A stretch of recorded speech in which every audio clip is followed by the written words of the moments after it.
Hey everyone, I just got a zero with this new upper on this Palmetto AR-10. Okay, so far I think I only got about 10 rounds through this. It's been working really good. I've been playing with the gas system, trying to get it dialed in. It only took like I think maybe 8 rounds, maybe 10 to get it zeroed in because the scope has mill lines, so I'm able to like look in it and make quick adjustments. Um, Part of those 10 rounds we're just trying to figure out the gas settings. It seems to be pretty close to what I was getting with my 20-inch. All right, guys, we're coming up on it. So we took 5 shots.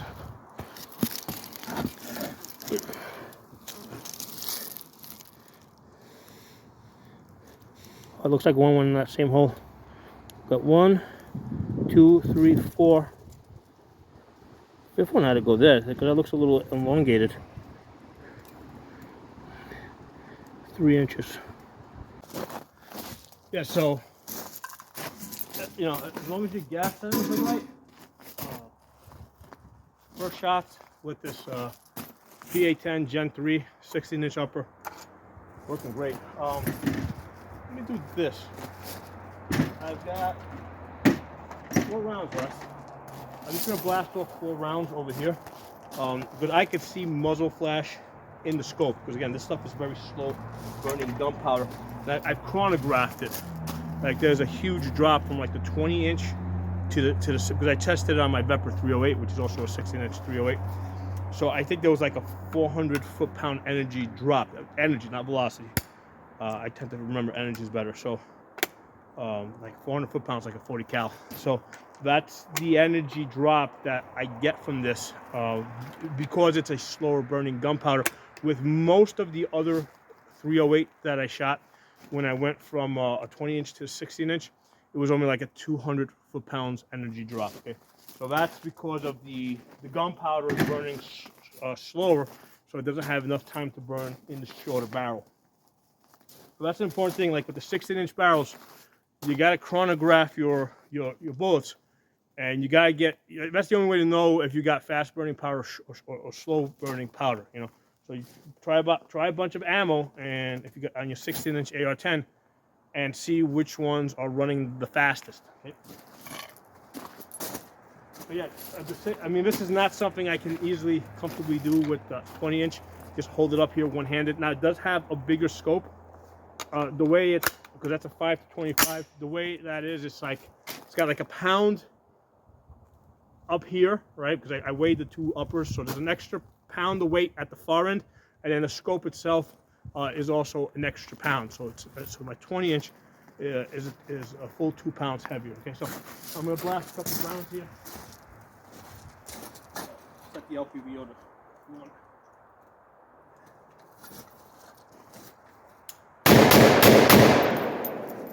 So I mean, I could see the muzzle flash. So yeah, locked back in the last round. Gas position number 5 is, because this wasn't even a full box. I basically have I think I had something like 17 rounds in here when I started, so I've only fired about 17 rounds with this so far. I mean, I'm loving this. This is a much more comfortable gun, the 16-inch AR-10, because the truth is, with the 20-inch AR-10, like unless I was like going to be shooting 500 yards plus, I really didn't want to even pick up that gun. I didn't even want to pull it out of safe. Like I've been to 1,000 yards range a couple of times. I've done videos on that. So that's like the only thing that was like really motivating me to actually pick up the 20-inch. Because the thing weighs like 12 pounds with the scope on it. That's the only thing that was enough to motivate me to pick it up and get it out of safe. With this at 10 pounds, yeah, it's only 2 pounds lighter, but man, this is a hell of a lot more comfortable. When I pick this up, man, I don't feel like my muscles cracking and stuff. So this is a good length. I got this one. I got the upper. I've been following this upper because for a while on Palmetto's website, it normally sells for $500. Okay, so I've been following for a while. I finally got the upper for $400. The lower was $200. So that's $600 for an AR-10. That so far is working great, and I already have an experience on the 20-inch. the thing to know with the sales is like I've noticed that the 16-inch doesn't go on sale too often. Most of the time, it's selling for $500. The 18-inch seems to be on sale more often. That one, it seems to be on daily deal more often, like almost every day, for $420. So you're only paying an extra $20 versus this for the 18-inch. And that's probably going to be the best option for most people because, like I said, I got the 20-inch. It didn't make sense for me to go to 18-inch because it made sense to me to go like to skip 18 and go down to 16. For most people, if you're only going to get one, 18 is probably the best choice for you because the 20-inch is a little heavy, a little awkward. The 16-inch, you have to like really match up the right ammunition, right? That's got good velocity.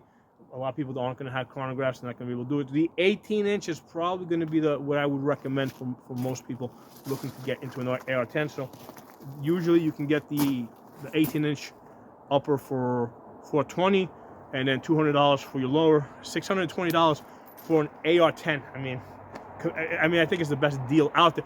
And the most important thing is that it has a highly adjustable gas system. Do not get, under any circumstances, do not get an AR-10 that does not have a highly adjustable gas system. I'm not talking 4 or 5 settings. It's got to have at least 10. This PA-10 Gen 3 has 17. It's going to be critical because you guys are probably like me. You buy whatever cheap ammo you can get on sale, and unless it has a highly adjustable gas system, it may not work with it. Okay, so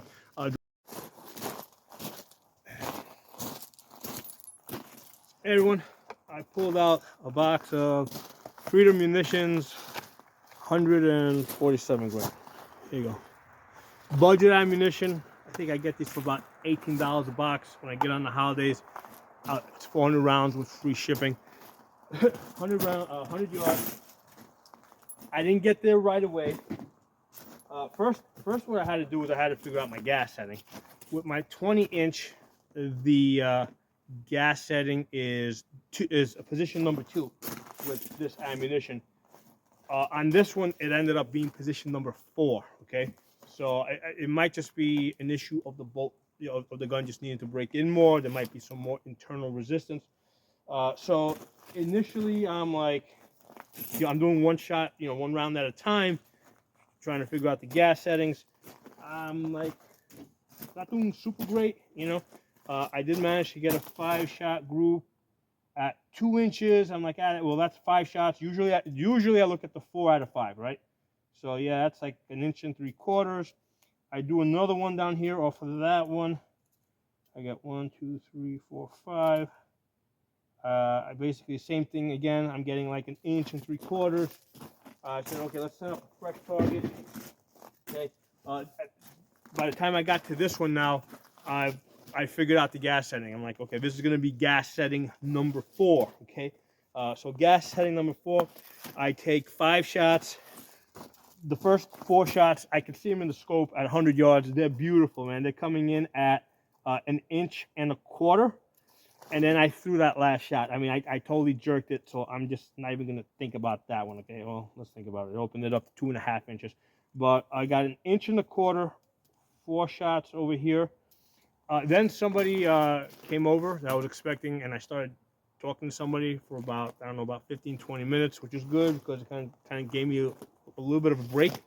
The sun started setting a little bit, right? Because it actually looks a little bit brighter in the camera. So I'm like, okay, I had 5 rounds left in this box of Freedom Munitions, 100 yards. Okay, 5 shots. There it is, baby, right there. The 5 shots. The 5 shots from the widest point, right, which is from there to there, is 1 1/4 inches. But to be consistent, I always look at the best 4 out of 5, right? Because there's budget ammunition here. The 4 out of 5 is 1 inch, okay? 1 inch, 100 yards, 1 MOA gun. Again, I don't always shoot my best, okay? It took work to get here, right? I had plenty of groups over here that were like 2 inches and shit, at 100 yards. But, I took a short break, talking to somebody, came back on the gun. It actually got darker I wasn't even expecting. You know what it is? It might have helped that I had like really low expectations because I couldn't see, you know, the way the backstop set up there. It has even less light than I had here, so I could see the bullseye, but I this time I could barely see the holes. Okay, and I mean there it is, 4 shots, 1 inch. There's, you know, I was just watching a video today of somebody that had a Palmetto PA-10 Gen 3, and he's shooting it, and he seems like a very competent shooter. Seems like, because he's got Palmetto and he's got another AR-10, right? And he's getting like 2-inch groups, you know, and he's putting a few out there, and he's just, you know, he's just stuck in 2 inches plus, you know, almost 3 inches. And you know, it's one of those things where I think that a lot of people just go into it with low expectations, and you just gotta work it, man. I mean, listen, guys, I shoot every day. My mojo is not always on, man. I mean, I do not shoot my best all the time. You know, I need to, you know, sometimes I need to just walk away and start fresh. And that's what I had to do. You know, I mean, I didn't shoot when I had my 20-inch AR-10 when I first got that last year. I wasn't hitting 1-inch groups the first time I was shooting that gun. It took, you know, it took a little while. It actually took me longer with that. It took me about 2 weeks before I started getting inside of 1 inch. Part of that had to do with just gaining familiarity with this new platform.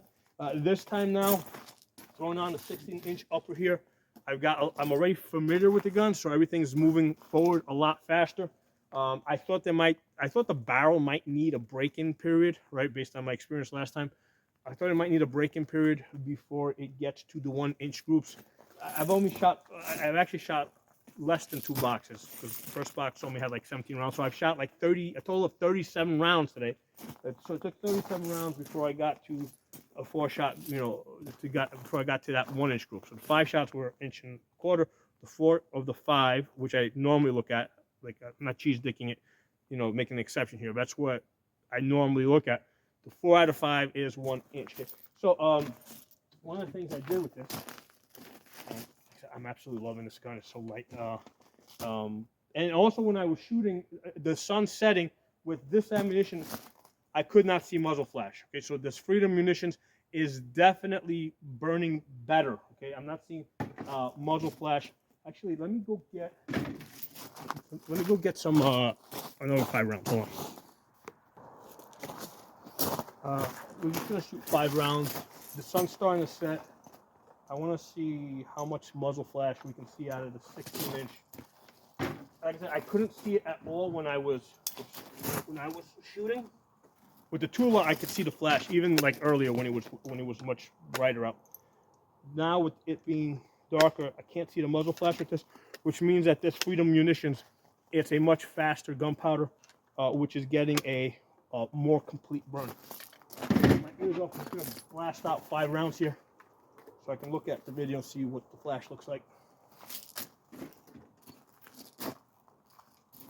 Again, you pick this up and it's like, even though it's got a fairly large LPV on it, the 1 to 10 by 24 from primary arms, it you know, you can handle this one-handed for gun manipulations. The other thing that's nice about this is the upper receiver is a full inch longer, so that works better with this scope, because what happened with this scope when I had it on an AR-15, I actually had to extend the stock back another position so that I would get the proper eye relief, right? Because these scopes have like almost 4 inches of eye relief. With this one, because it has the longer upper receiver, I'm able to push it forward and I can keep my stock in the same position. So this scope here, the 1 to 10 by 24, is a really good matchup with this, you know, the 16-inch PA-10. Okay.